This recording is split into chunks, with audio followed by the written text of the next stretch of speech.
There's an expensive-looking equipment case sitting on the desk in Studio 5 tonight. And sitting over it is Sandy Crevice, in a jacket that says PDTO on the back of it. Look, I'm sorry. All I said was... Shh! Quiet! But I only meant... Hush! Hush! The more you interrupt, the longer this'll take. Aye, all right. Rude.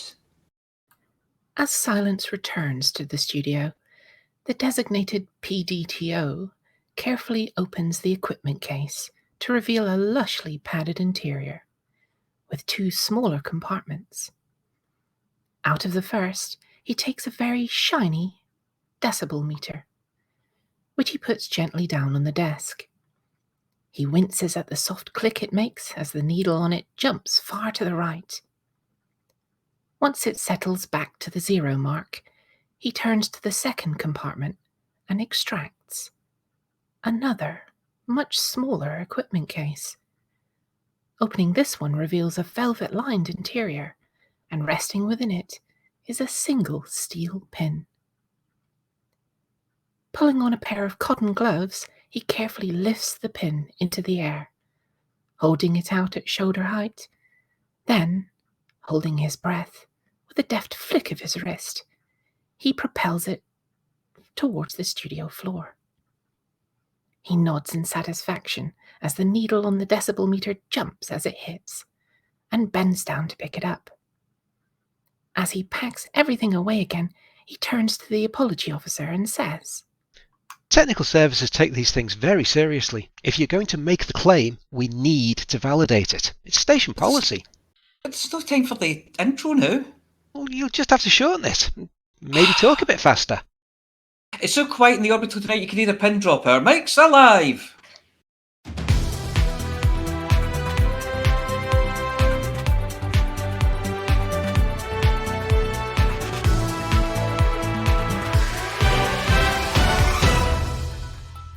Good evening, and welcome to Hutton Orbital Live.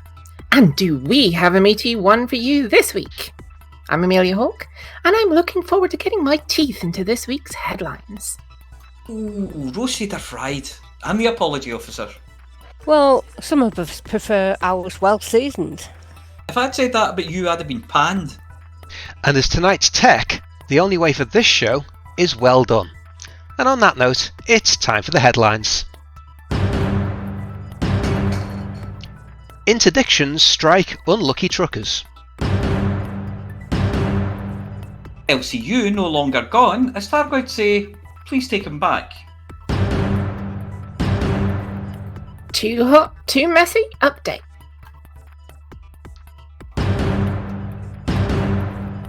Archaeologists uncover pristine latrine. Scientists unveil latest no biowaste Sherlock theory. Hanky in shock after duck attack. And all the latest BGS news around Hutton Space.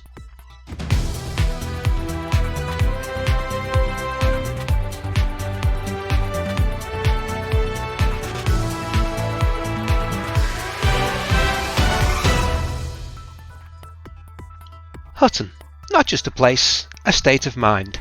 If you're a trucker, you subscribe to some of the best principles in the galaxy. You're silly, you do the difficult stuff because it's there, you agree to the number 1 rule, be excellent to each other, and, of course, you're all about the letter W. You don't like the letter V. What we mean is the little w, the one in the middle of the initialism, PWP. That's pilot with pilot. The V of versus is banned. Except by mutual consent, of course, in the name of fun. But the W, now that is an important letter. No more important is the little w than when Hutton truckers get together. Not chatting via the magic of interstellar comms, or in a wing attacking a planet-side settlement with Flossy-fired fiery munitions going off behind your head, and Rampage running around with a taser shouting "Sleepy time!" at the scavengers before giving them a little nap, but in person. As is traditional at this time of year, down on Old Earth, a group of Hutton truckers gather at their favourite restaurant in the north, but not as north as North Britain north, for a meeting with Alvin. This isn't a very serious meeting. It's Alvin's chance to catch up with a few truckers, catch a few belly rubs, meet his adoring public, who can't help themselves and often forget the etiquette of going straight in for the belly rub without making the correct overtures to his aide Snoz first, and of course indulge in a Hutton meet. With the Federation having shut down Hutton's previous favourite north, but not as north as North Britain north, meet just over a year ago, Commanders Banter, Snoz, NEMB and her very metal chaperone Ed Hunter, Rampage, Lithobreaker, Deadmeat GF and the Infinite Dreamer made their way to the backup location, a secret restaurant where, rumour has it, they serve only the finest Witch Hall Kobe beef. Eager and salivating, the team set off for their rendezvous with Dog, only to find the first plaintive message to come across.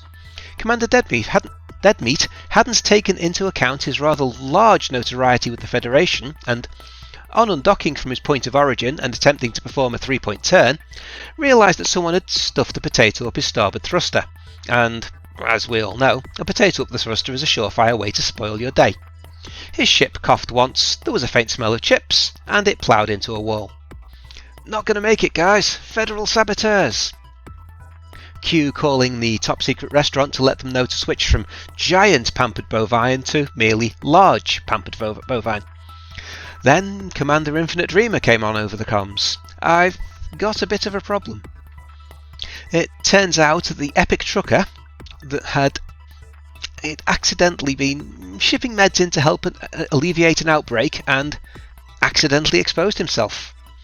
This led to an inquiry, and tests, and probing, and they determined that he was most definitely, probably, maybe, carrying a plague.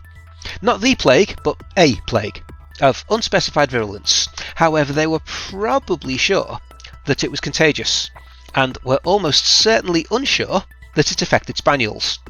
But it might.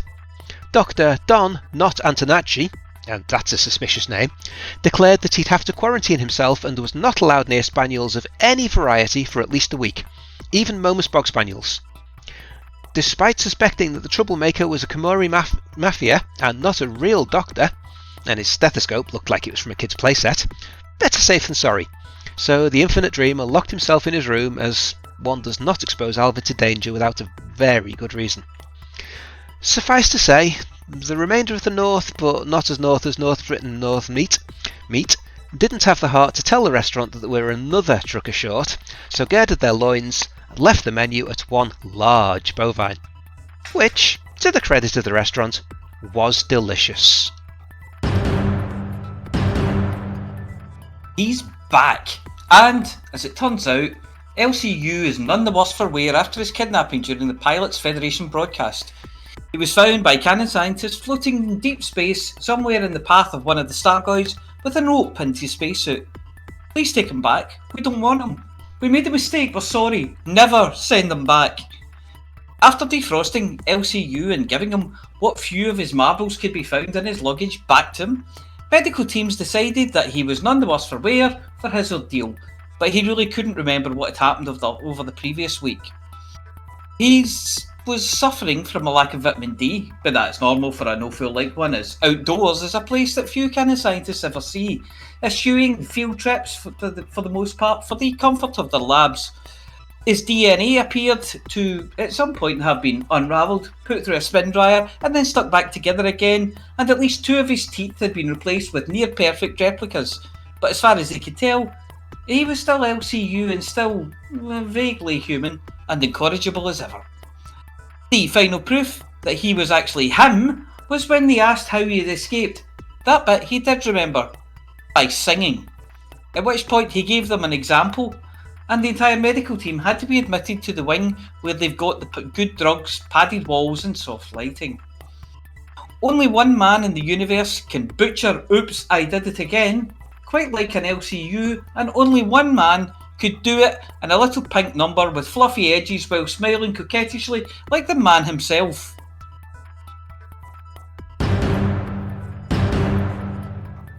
Too Hot, Too Messy has now been going for 14 whole weeks.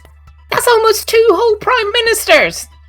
If anyone out there listening still doesn't know what Too Hot, Too Messy is, then stay tuned and prepare to be amazed.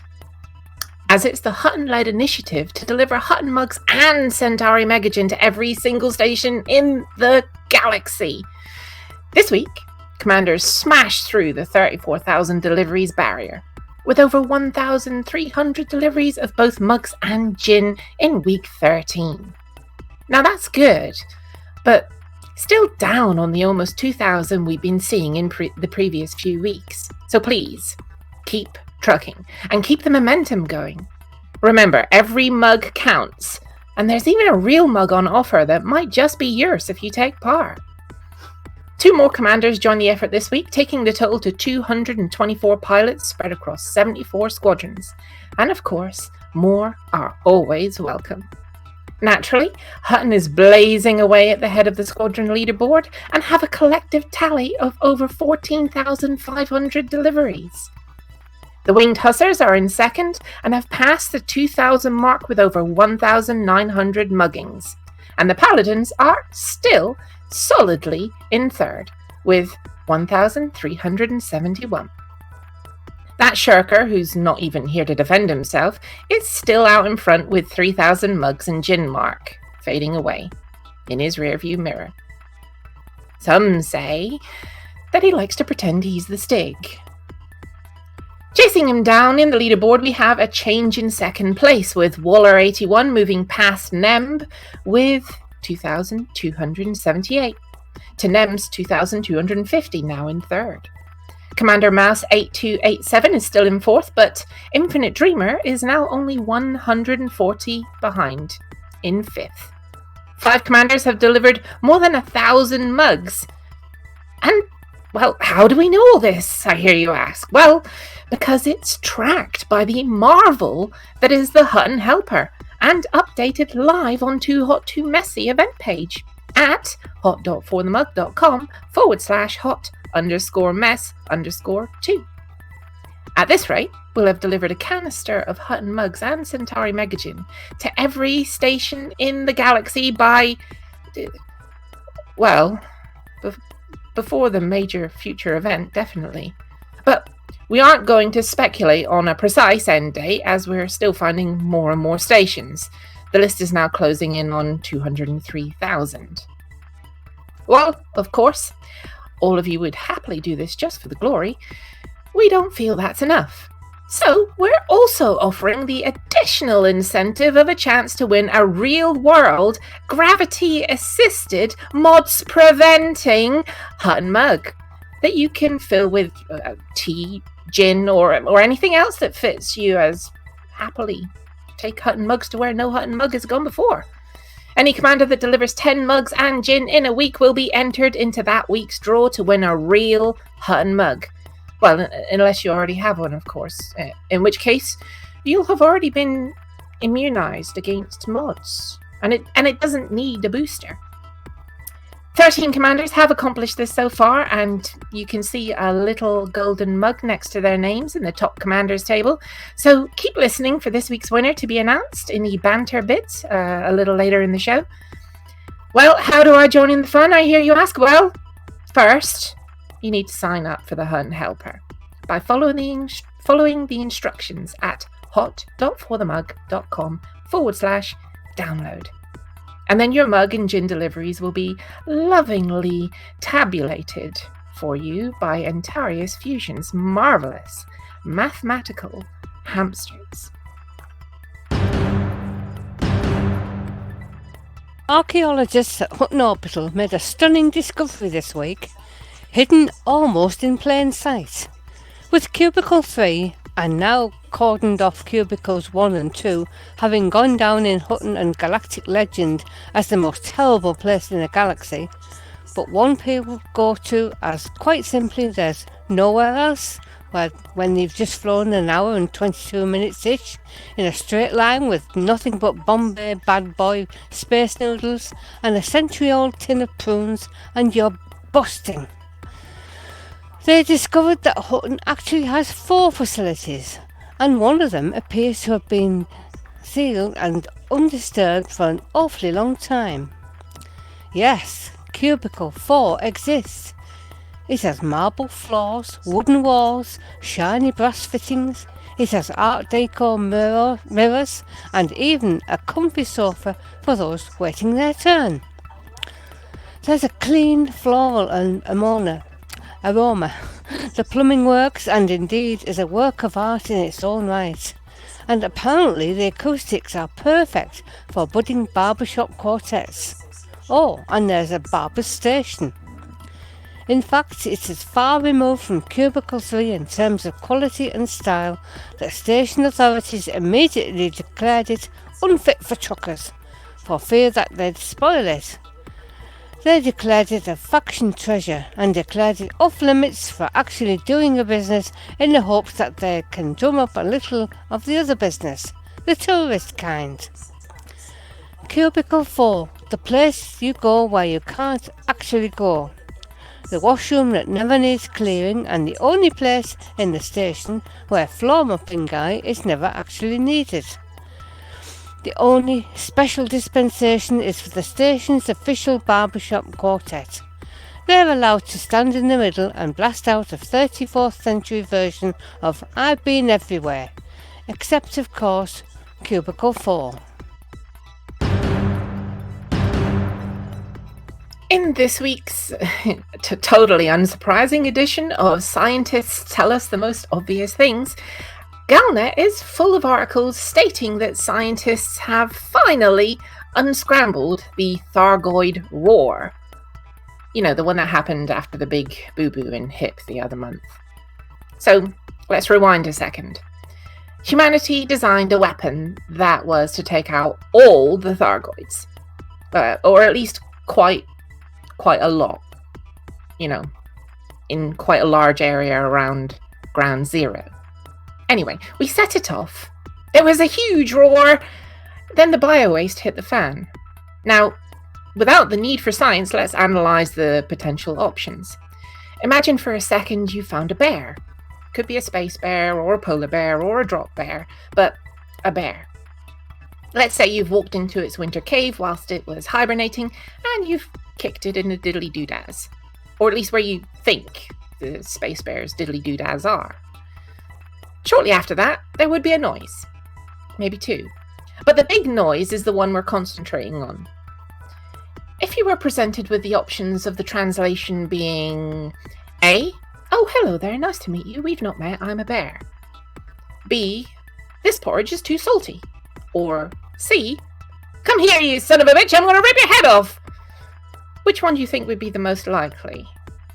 Or seeing a beehive, you hit it with a big stick. Is the aftermath likely going to be A, a couple of bees stick their heads out of the hive and wave politely?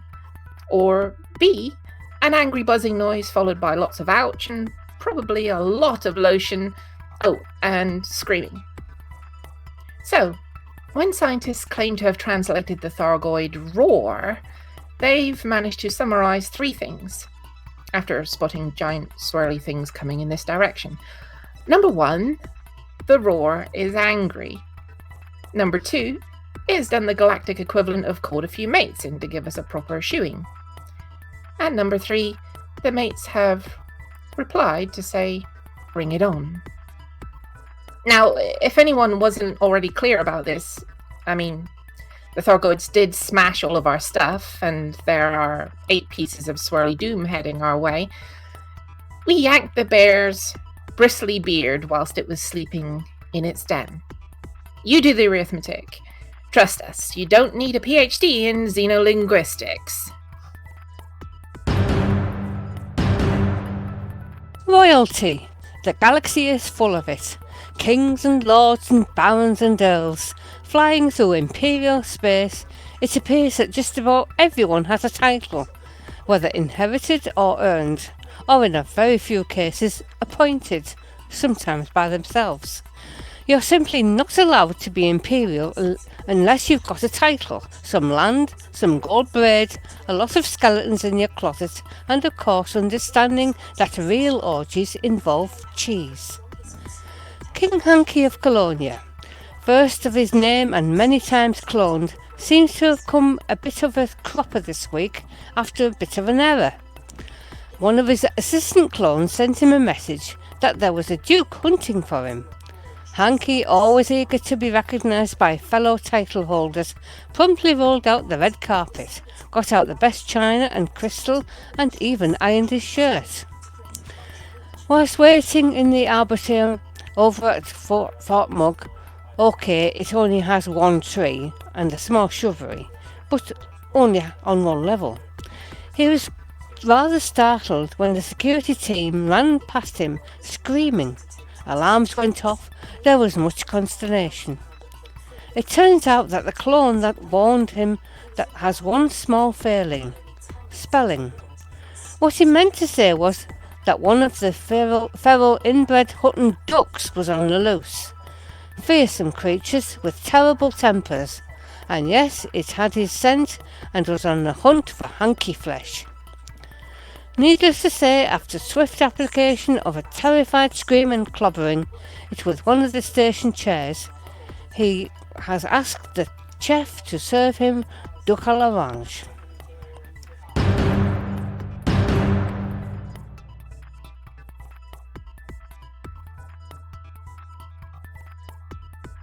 Josh, you muted. Seamless. Seamless. In the BGS this week, we have a whole basket of states. We have 2 wars going on. 2!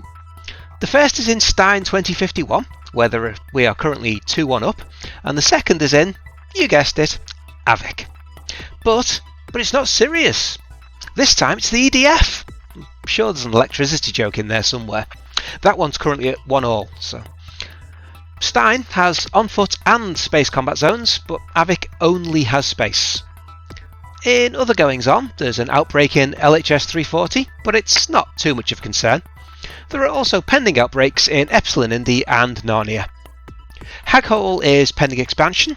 Again, I'm sure there's a joke in there somewhere, but we'll let the listeners work that one out for themselves. So at the end of the week there should be many more mugs and gin for sale, with a little luck. So to sum it up, please fight for Hutton in Stein and Avik, or if you prefer trucking, send meds to LHS 340.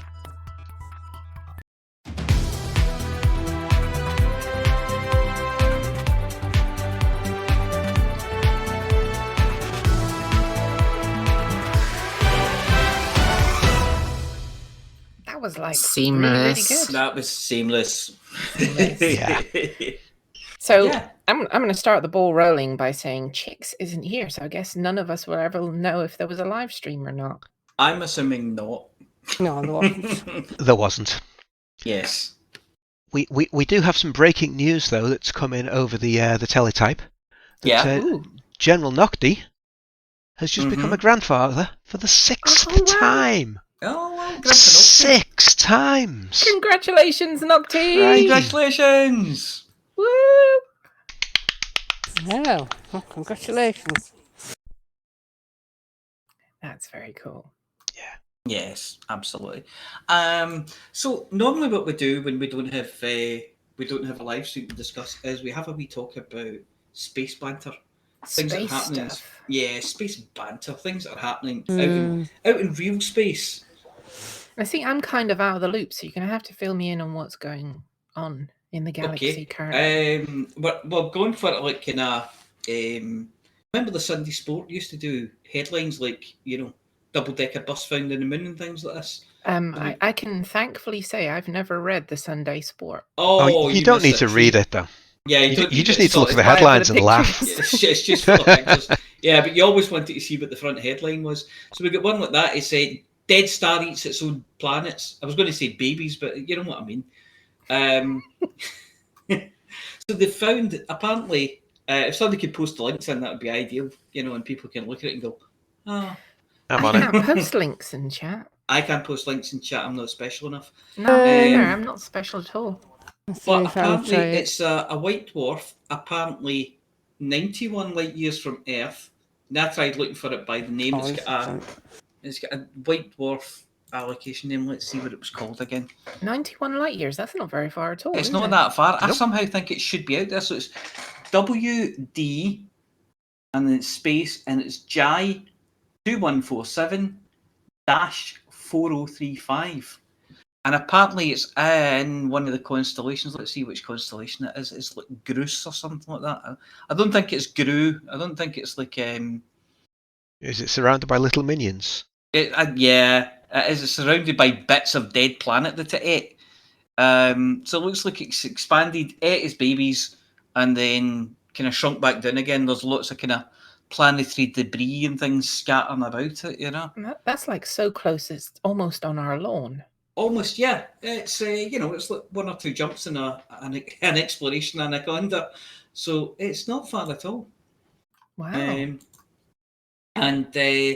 So it's got debris in it from where it chewed up its own planets. So it looks like a rocky ice world place. So you're probably not going to get a lot of money for it, but it's worth somebody going to have a look if you fancy that. There's another one somewhere as well, but this one is particularly blue because it's got nitrogen, I think, in its atmosphere, so that makes it go a bit bluish. Not just a bit cold there then. No, it's cold. It's only at 4,000 Kelvin. So Only, yeah. I still wouldn't touch it. Yeah, this Kevin guy gets You about. don't want to doesn't lick it. Yeah, it's not one to lick.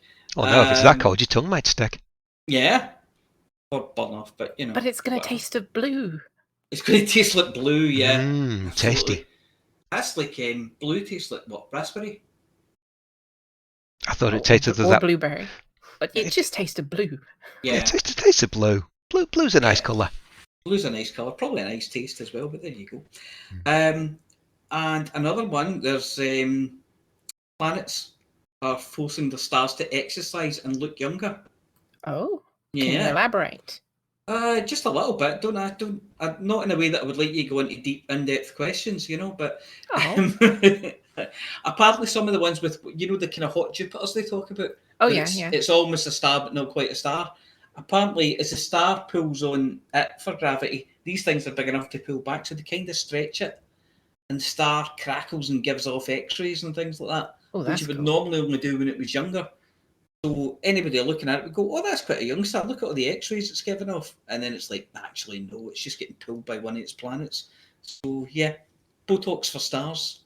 Is that because the planets, like when you got kids, always get into little scrapes and bumps and accidents and need to have the X-rays to check they haven't got any, broken tectonic plates or whatever? Part of it. The actual article does mention it being like planets being like parents and kids, and because the kids are pulling and want to do things, so it keeps the parent older, younger. So there you go. I don't think it works like that with kids. So I don't have kids, so I'm not sure that's an accurate analogy. No, I've seen people with kids and they don't look younger. No, they look tired, but that's a different thing. Yeah, tired is what they look. So yeah, so there's that one, and then guess what SETI are doing? Oh, searching for extraterrestrial life. We've got quite a nice SETI upstairs, but the dog's asleep on it. Yeah, not a SETI. SETI, search for extraterrestrial intelligence. Nailed it. Yay! And they are looking to rewrite their first contact protocols. Okay, well, how are they going to rewrite the ones that they put on Voyager? Oh, they won't be rewriting them. But with a really long stick to scrape it into the gold. Yeah, they're going to put an ink marker on it. An ink marker on a selfie stick, and they'll do it that way. Yeah, Tipex. Tipex. But apparently, their current protocols say, if you pick up anything like this, go and consult with the UN, and then you go to the UN, and UN don't have any protocols for it. So it's like you go and ask the UN, and they go, "What? Yeah, no. Yeah, I don't know. Papa didn't do it." So yeah, there's nothing happens there. So they're trying to kind of fill in those gaps, if you know what I mean. Are they going to? Have they decided on the protocols yet? I mean, are they going to release them to the public and let people read them? I think it depends on whether or not it's the Thargoids, because if it is, the protocol is you stick your head between your legs and kiss something goodbye. Yeah, if it's the Thargoids, I think you probably it's more a case of that you don't need a document to read. All the documents are on fire now. Yeah. Well, we've already shown that with first contact with the Thargoids, standard protocol is open fire with everything you've got, then blame them. Yeah. Yeah, that sounds like a plan, doesn't it? Yeah, so that's that one. What else have we got? Oh, planet. Who doesn't love a planet killer? Well, that's cheerful news. Yeah. Always one heading our way. Well, there's 8 of them heading towards the bubble, aren't there? Oh, joy. Yes. No, there is one in our solar system just now, just swinging around, crossing the Earth's orbit. A bit drunk. Bit drunk, yeah, a bit leery. At the moment, it crosses the Earth's orbit when we're on the other side of the sun, so we're not too worried. But over time, it's going to get closer and closer and closer.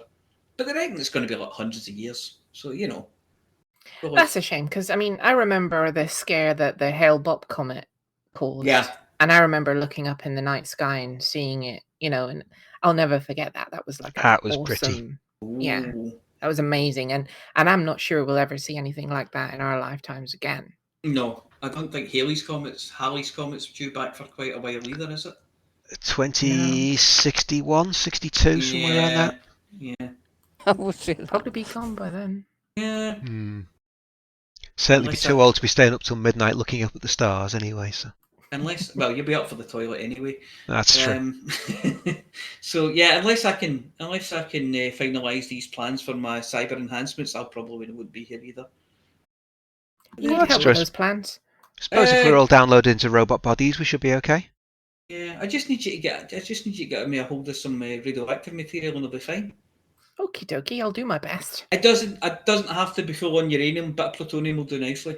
Right. No uranium, but plutonium will do. Yeah, uranium if you can get it, but plutonium's just as good. Okay, leave it with me. I'll see what I can do. Yeah, we can enrich that stuff. Yeah, I'll make a couple of phone calls. Right. Okay. Don't get the Libyans in the Volkswagen camper van again. Oh, no, after last time. Yeah. You'd never get fast enough in that little hauler of yours to get away from. They're very efficient. You know, Yeah. they deliver. You can't say that they don't deliver. Oh, they definitely deliver, but you know, they get quite irate if they don't get their dirty bomb back. They do get a bit tetchy, don't they? Yeah, they do. Yeah. They do. Like kind of rocket launcher tetchy. But you know, yeah. So it's like Flossy in a ground combat zone, that isn't it? Rocket launchers left, right, and centre. Yes, rocket launchers to the ready. So we'd normally about this time we would have a drum roll, and we would announce. Yeah, we would do all that. And I have sent a message to Mr. Shouty, and I'm still waiting for a reply. Things. So it hasn't been drawn yet, you think? Not been drawn. Well, I don't know. How very dare they? How very dare they? It's just disgraceful. I mean, how dare he have a life or do anything other than this? Yeah. So if I hear of him before the end of the show, I'll obviously. Yeah. And we'll be able to. No. We can either announce it. We'll speak to the high hegians, as we call them at Hutton, and we'll either announce it via Facebook page and that other thing. What do you call that? Discord. Or we might just do a double draw next week. We'll see where we're at. Yeah. Yeah. Yeah. But we won't let it escape. We'll track down whoever's won. We'll find a name and we'll throw mugs at them until they submit. Speaking of which, Groove Champion, you still have not claimed your Hutton mug. Yes. Pull your finger out of wherever it is and get a message to itookpart@huttonorbital.com and we'll get that sent out to you. And we still get 2, and I noticed Mr. Mindwhippy was in the chat earlier on. Yep, still is. You there, Mindwhippy? You haven't cleaned your Halloween paint jobs yet? Tisk, tisk, tisk. Tisk, tisk. And somebody else hadn't cleaned their Halloween paint job. Give me a second. Oh, right, okay.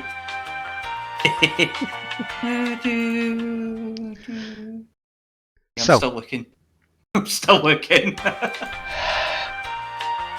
I love that music. Oh, that is so nice. La, la, la, la. I've sent them both messages.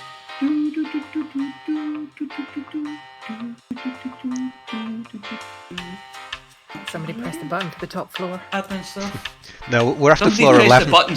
Somebody's pressed the button for all the floors. We're after floor 11, but it's voice activated. We're Yes. screwed. I'm ready. It's The two that haven't claimed their Halloween paint jobs are Mindwipe and Janix, Jaenics. So Mindwipe and Janix, get a message to itookpart@huttonorbital.com to collect your Halloween paint jobs. Woo! Yay! Yeah, because they're rapidly getting out of fashion, that's all I'm saying. They'll still be in fashion next year. Halloween's timeless. Gotta keep with the Yeah. times, though. You know, you have that small window of opportunity where you can just boast to everyone about your paint job being all Halloweeny and stuff. Yeah, but you could say that you're sort of, a Skeleton Jack sort of Nightmare Before Christmas kind of theme, and then you've got another 2 months to wear it for yet. And then, next year they bring out a totally new paint job, and you have to have the best and newest paint job. Oh no, then you're retro and vintage. And everybody's asking where you got that one from because they can only see the new one in the store. Touche. Well, one or the other. Something like that. Anyway, are we ready to move on, chaps? Almost. And chappets? I do believe we are. We've got one more thing we need to do. So, what do you call an aardvark that plays patience? Cyril? A cardvark. Cardvark! Aardvark! And here we go with Flossy and the CG News. Yeah, sooner the better.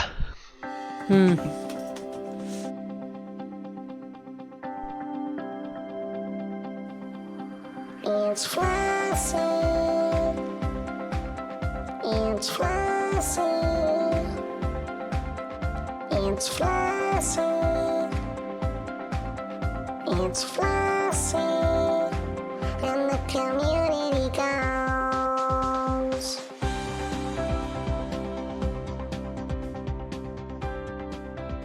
Hello, Flossy here with this week's CG News. Last week's CGs. Azimuth to expand operational assets ended at Tier 3 with 43,766,712 units collected. Protect Azimuth's deliveries from anarchists ended at Tier 3 with 50.9 billion credits earned. And Disrupt Azimuth's resource campaign ended also at Tier 3, but with 57 billion credits earned. Galnet reports Azimuth claim expensive success. The recent Azimuth Biotech initiative to expand its operation assets has been described as a partial success. A primary goal of obtaining sufficient resources to establish a new anti-Xeno megaship has been met, Azimuth CEO Torben Redmaker announced. The megaship is expected to be operational within the next few weeks. Opponents of the Weapons Research Corporation seeking to disrupt the campaign mobilised forces to engage Azimuth security vessels. While unable to prevent sufficient deliveries from reaching the Musashi, it is thought these pilots inflicted significant losses on the Azimuth fleet. We are delighted with the support shown to Azimuth Biotech by independent pilots and look to the future with optimism, said Raidmaker. We will soon deploy a new Axe megaship to lead our mobile operations. Setbacks inflicted by anarchic opponents of progress have delayed our plans to establish planetary research bases, however. This persistent antagonism will have to be resolved separately. Along with credit rewards, qualifying pilots that contributed to the delivery campaign will receive the Mabuni permit shortly, granting access to Azimuth's selection of Axe weaponry. Raidmaker confirmed that the Glorious Prospect megaship will now sell this permit from the T-Tauri system permanently. Pilots who fought for Azimuth Biotech will also receive overcharged Guardian plasma charges in storage at the Musashi, providing they reach the contribution threshold. Those who fought against Azimuth will receive rapid-fire multi-cannons with phasing sequence from Wandrama Purple Council soon, collectible from McLean City. No new CGs this week, so that's it for this week's CG News. Flossy told you what to do.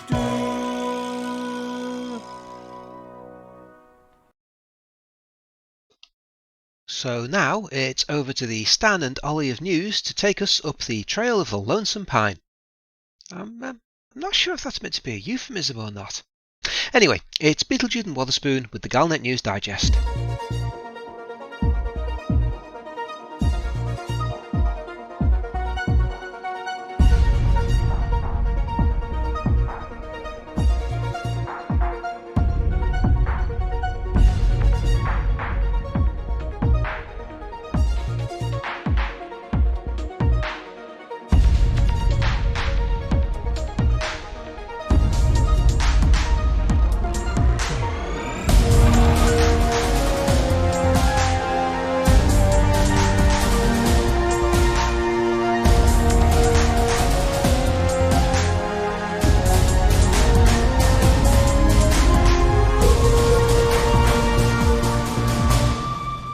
Galnet News Digest, 10th of November 3308. We read the news so you don't have to.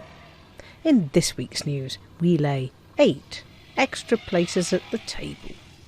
And newly appointed Governor Dalton creates a crumple zone for humanity, called the Kingfisher.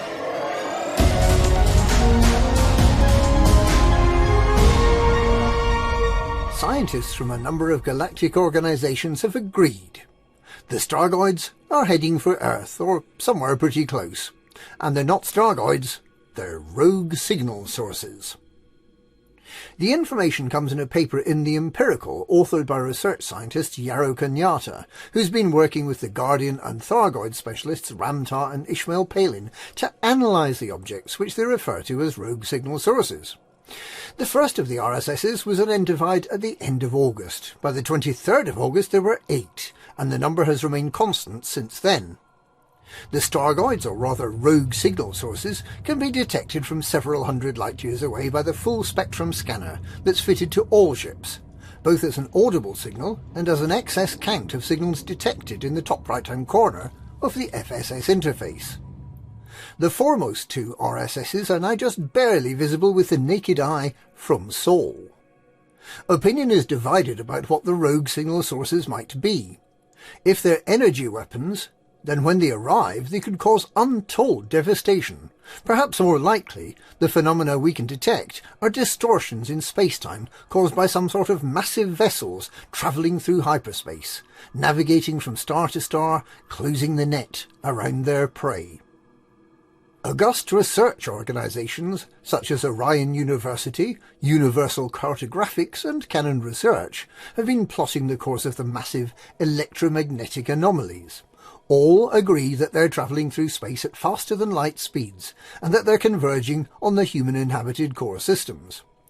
This is not something that's going to happen at arm's distance in the Pleiades. For the majority of humans, the Stargoids are going to arrive right on their doorstep, sometime within the next few weeks. There are some signs that the leading Stargoids might be slowing down as they approach their destination. That, together with the clear convergence, means that it's no longer possible to imagine a natural cause for the phenomenon. These objects, whether we call them RSSs, unidentified interstellar anomalies, Stargoids or Thargoid Death Stars, know where humanity lives. And they're coming to pay us a visit.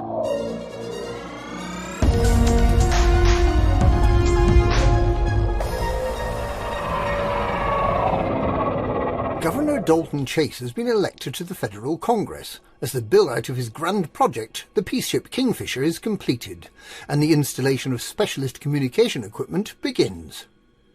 Chase was elected in a special election called following the untimely death of the incumbent. The election was dominated by Chase's charm, his clever use of social media, and his pro-peace message, which proved popular amongst younger voters. A number of icecasters fell in behind Chase and the Liberal Party, resulting in a one-sided contest and an entirely predictable result. Leader of the Liberal Party, Felicia Winters, welcomed Chase to Congress, referring to him as spirited, But his message of peace is clearly a difficult one if the Liberal Party is to remain electable. The vast majority of federal citizens remain resolutely anti-Thargoid. In his maiden speech, Chase explained that he believes that achieving peace with the Thargoids would save the lives of innumerable federal citizens and would not only be a great moral victory, but would also ensure the security of the Federation. He's not being soft on Thargoids, he said, but ensuring the well-being of the Federation. Dalton Chase recently organised a campaign to build a peace megaship for the Thargoid Advocacy Project to travel to meet the Thargoids and to negotiate peace. This ship, the Kingfisher, is very nearly ready to set off on its voyage of peace and reconciliation. It's in orbit near Blenkinsop Hub in Andavandal, having technology installed in its 3 huge domes to allow it to communicate with the Thargoids. The hope is firstly to establish two-way communications, and secondly, that the Thargoids won't say anything too rude in reply to the peace overtures. The Kingfisher is a striking ship. If it ever has the misfortune to be destroyed by the Thargoids, it'll make a fascinating wreck for tourists to visit. And that's this week's Galnet News. Galnet News. We read the news so you don't have to.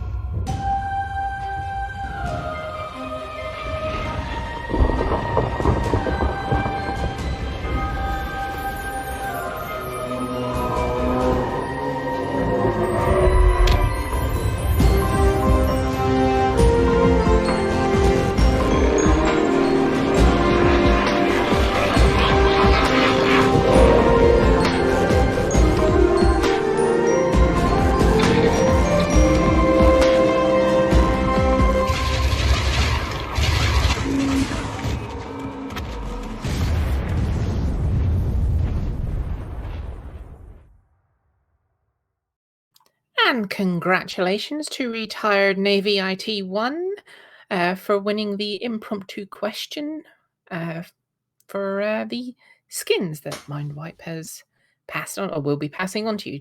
Just contact us at itookpart@huttonorbital.com and you'll get those goodies. Anyway, thank you, Commanders Beetlejude and Witherspoon. Oh, and it is a euphemism, by the way. I tried it once and I've always regretted it. Those pine needles get everywhere. Anyway, speaking of small, irritating things, here's Mia Harkness with the Hutton Helper results.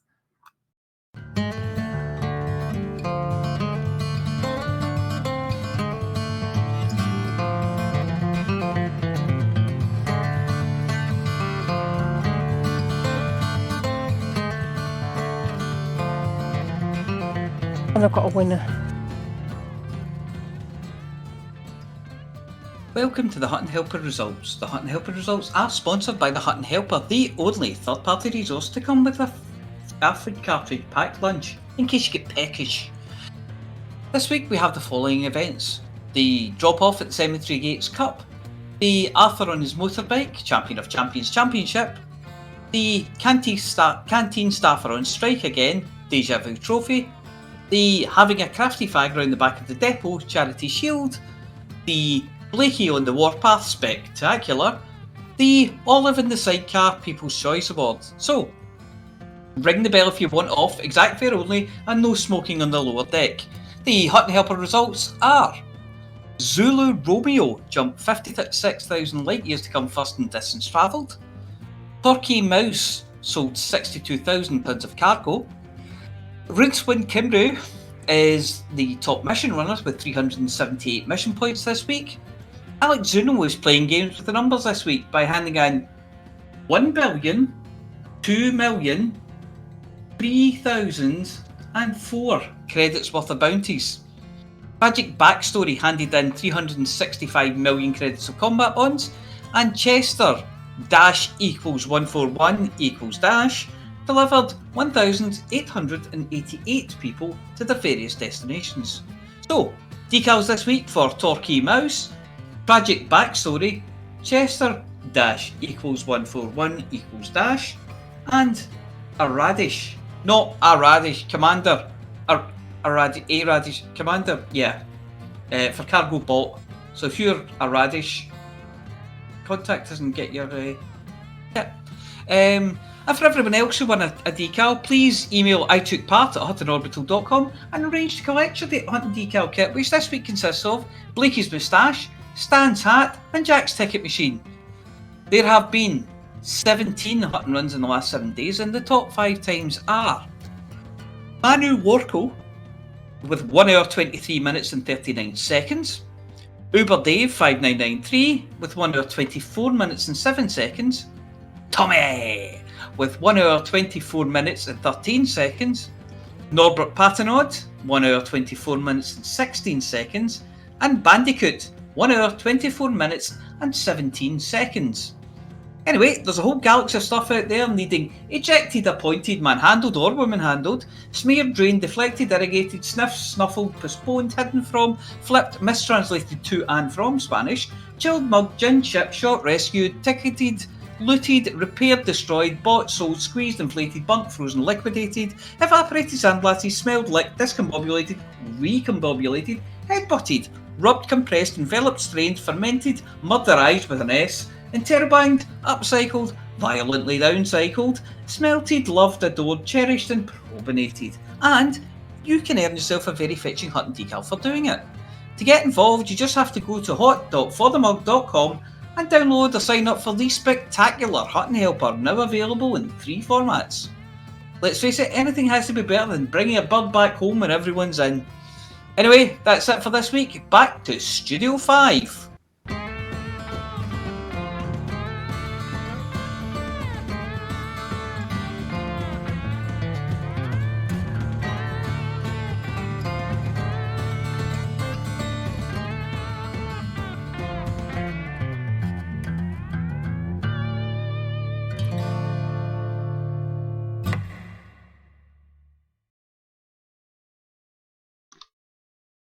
Thank you, Mia.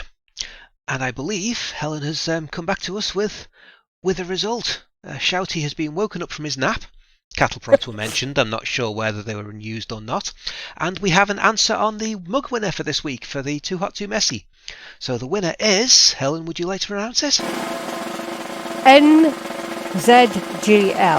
That's a small n, capital Zulu Golf Lima. So congratulations, NZGL. If you would like to email us in at itookpart@huttonorbital.com to prove who you are and claim your prize. Well done. Yay! So Yay, now, well done. Yay! so as alluded to at the start of this show, this week is a meaty one. And as every connoisseur of fine food knows, steak exists in 2 states, rare and ruined. And the steak that Amelia's trying this week is the rarest that there is. Good evening. This is Amelia Hawke, reporting for the Galnet Rares Digest. We try all the galaxy's rarest and most dangerous commodities, so you don't have to.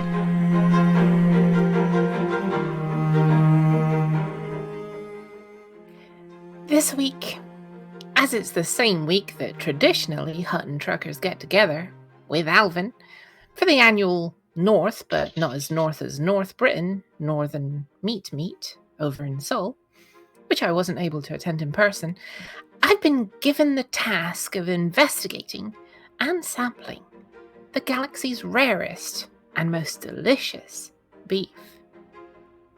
Whilst artificial lab-grown meat is the most ethical and least environmentally damaging way of enjoying a good burger in the galaxy, and of course suits space travelers just fine as a good source of protein, and flavour is essential whilst out exploring, sometimes the rather insipid and rather chewy artificial space beef just isn't good enough. Just about every tourism spot in the galaxy serves it as part of their award-winning burgers, probably with hand-cut chips, cut by robot hands, and house slaw that has never seen the inside of anything other than a big processing factory.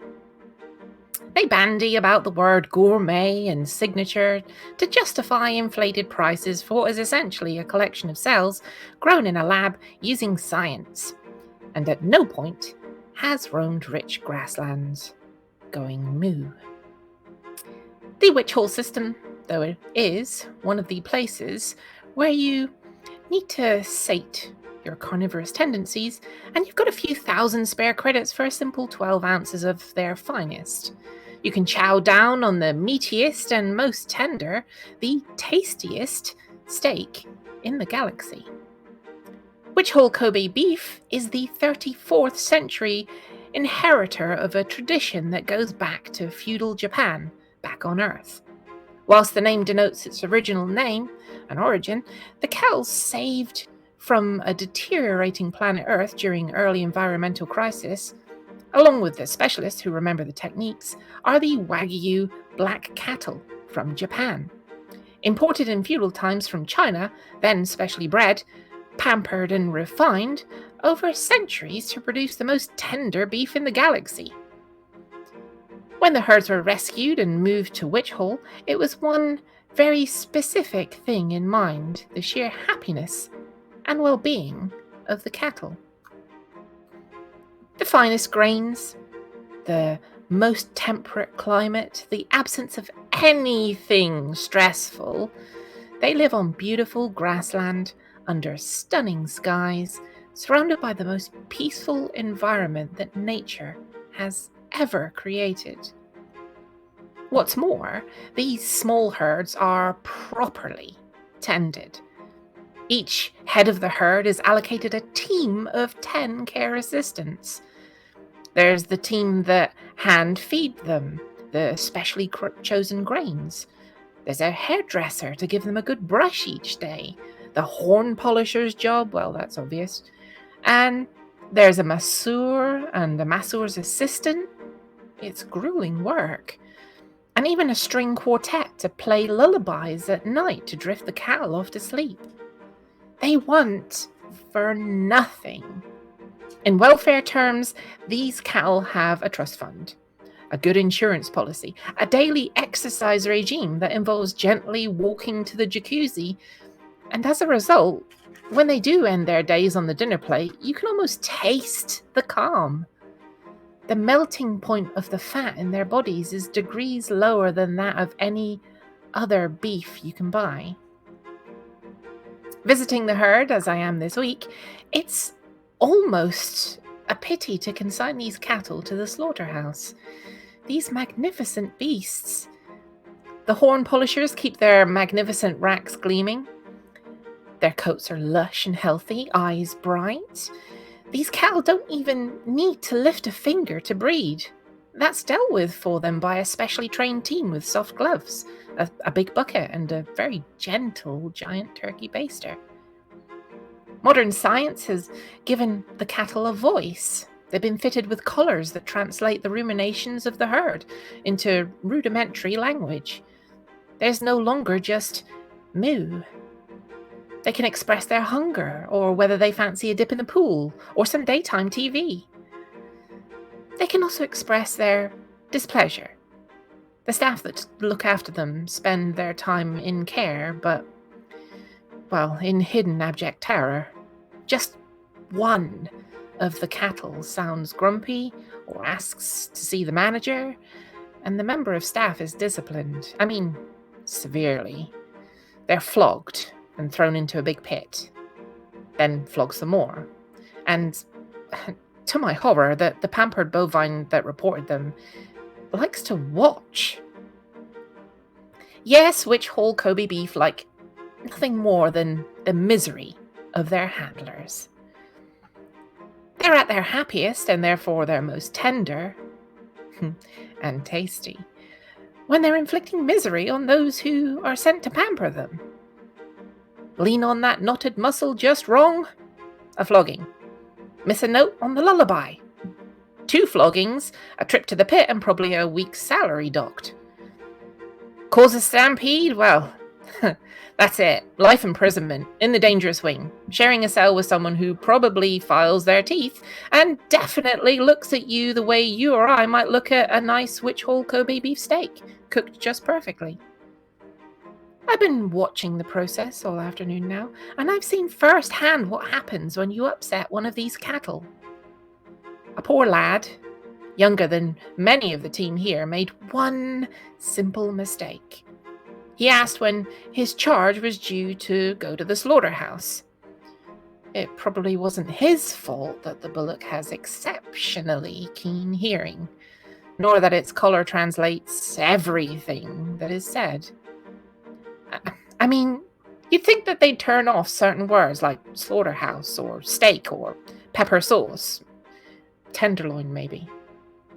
The first thing that happened was the bullock stopped chewing on the grain as it appeared to consider the words. Then, well, its eyes widened as it understood what it had just overheard. Huge, angry eyebrows lowered in a scowl as the rest of the care team, well, they backed away sharply. Huge nostrils flared and snorted at the witch hole bullock pawed at the ground, and with a mighty hoof, it lowered its head. And this is Amelia Hawke reporting for the Galnet Rares Digest. I've heard a rare witch hole Kobe bullock scream in rage for the manager, so you don't have to.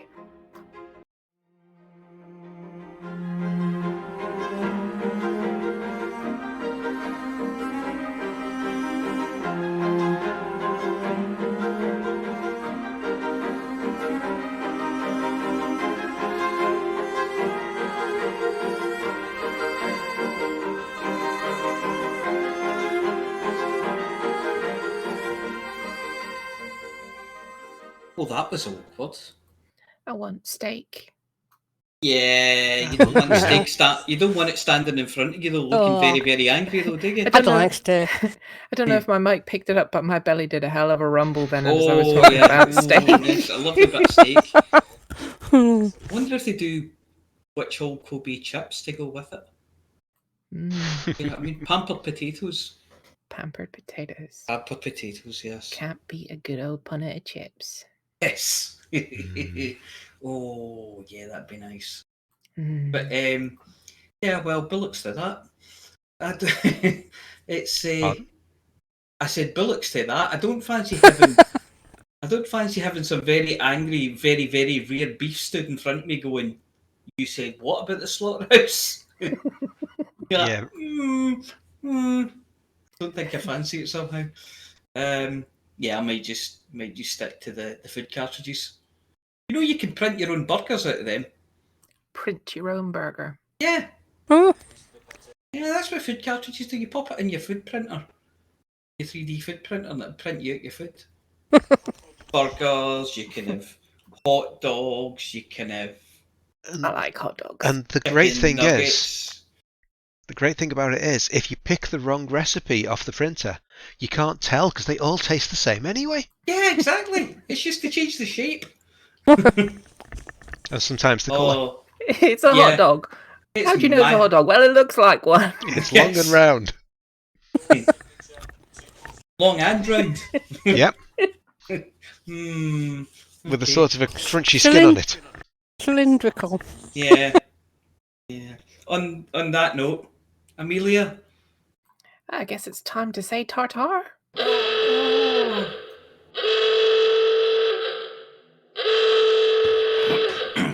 Sorry, that's For the... the mug! For the mug! For the mug! Mug! Mug! Mug, mug, mug! Mug, muggety mug. For the mug, everybody.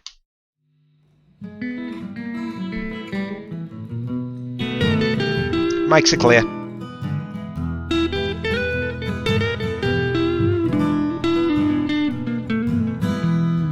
Journey too long, or cargo too small. The profit margins never really mattered at all. We're gonna take the cargo where it's needed today.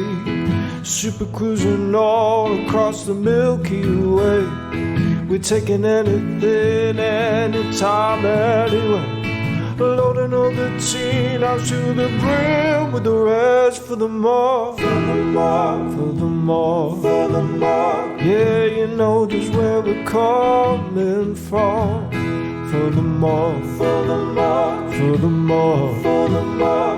Yeah, everybody sing the Hutton trucker song.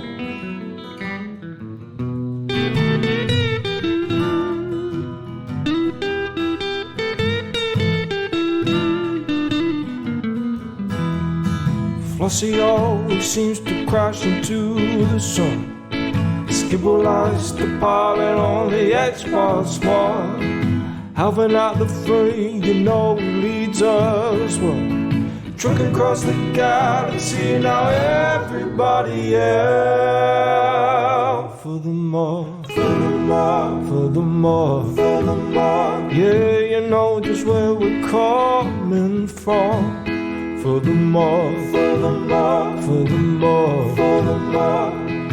Everybody sing the Hutton trucker song. For the more, for the more, for the more. You know just where we're coming from. For the more, for the more, for the more, for the more. Everybody sing the Hutton trucker song.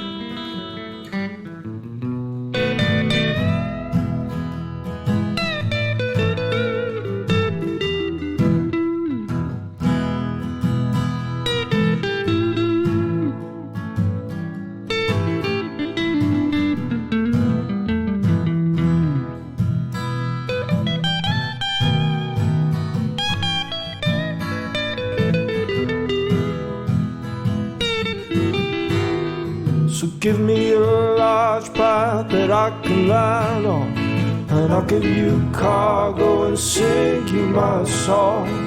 No point 22 light years to go, cruising to Hutton, no journey too long, no cargo too small. The profit margins never really mattered at all. We're gonna take the cargo where it's needed today. Super cruising all across the Milky Way. We're taking anything, anytime, anywhere. So shout it out loud like you don't even care. For the more, for the more, for the more, for the more. Yeah, you know just where we're coming from. For the more, for the more, for the more. Everybody sing the Hutton trucker song. For the more, for the more, for the more. Yeah, you know just where we're coming from. For the more, for the more, for the more. Everybody sing the Hutton trucker song.